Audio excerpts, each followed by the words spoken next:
I'm Pete Yorn. I want to say hi to OnstageWeb.com and TVN. Hello.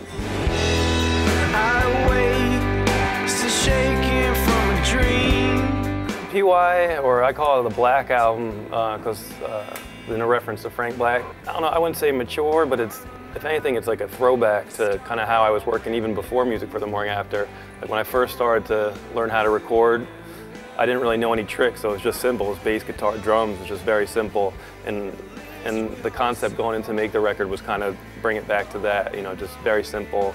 Don't add too much and don't be too fussy about it. So, when you work with someone, you know, how did Frank influence my work on PY? You know, I think when you surround yourself with people that you respect, and I was a huge fan of the Pixies, and you know, you have these good players around you, then you're going to kind of up your game a little bit. So I remember going in, you know, to work with them and thinking, all right, I better bring my, you know, my best stuff, and I better be in a mindset to really do good work. So I think he helped bring that out of me. And then, you know, the sound of the record. You know, I used all his equipment. I used his guitars, his amps. You could hear that in it, and I think it's a good balance of kind of what I do with a little bit of the aesthetic that he brings. And he also helped very much with stripping everything down, keeping things simple.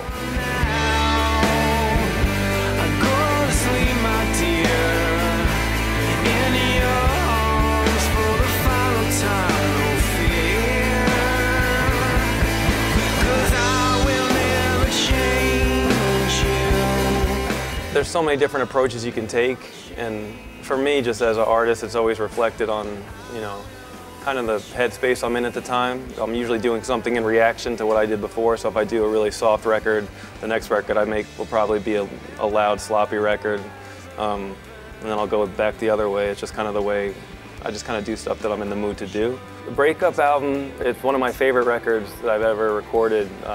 We had a producer named Sonny Levine who has a lot of really interesting ideas, and I thought he made a very interesting sounding record. We had Scarlet in for like 2 afternoons where she sang her vocals, and that was it. So we didn't work too much, you know, on it, and just a fun record. And I like the way it's been aging. I like the way it sounds, you know, even I think we did it in 2007, the beginning of 2007, and it still sounds pretty good. So more than anything, I think lyrically, you could always explore you know, new ways to say things, and sometimes when you think, you know, you've said it all or you don't have anything left to say, you'll be surprised. You surprise yourself if you keep digging around, and you find new ways to approach things and new ways to say things and new ways to present things. And that's one of my favorite things about music and life in general, you know. I grew up in New Jersey and I was a drummer first, and at first I wanted to just play metal music. I was really into Iron Maiden and Judas Priest, stuff like that. And then when I turned like 12, 13, I started to learn how to play guitar. And at that time, I was really into bands like The Smiths and The Cure and R.E.M. I wanted to play guitar like I would hear in those bands, and that's the music that actually made me want to start writing songs. And so I started writing about the time I was 13, 14. But now it's so diverse, you know. Sometimes, you know, a lot of inspiration for me comes from not only other people's music, but just kind of like movies or conversations I hear, or weird dreams that I have. So I kind of put it all together. I never really know where it's going to come from. But, you know, sometimes I'll go in and I'll be like, oh, I want this song to sound a certain way, and then I'll stumble upon something else and it will sound a way that I love even more that I didn't anticipate.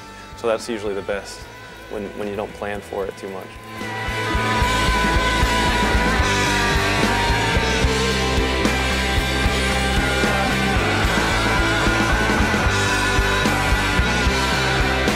"10 years since my first record came out, yeah, I'm happy to still be in the game. You know, I'm happy to still be able to make music and go on tour and you know, introduce people to what I do. It's definitely great to be back in Italy. It's been way too long since I've played here. Probably not since 2001 or 2003, something like that. Yeah, I just feel really fortunate to be able to make music, and you know, I want to keep on doing that. So.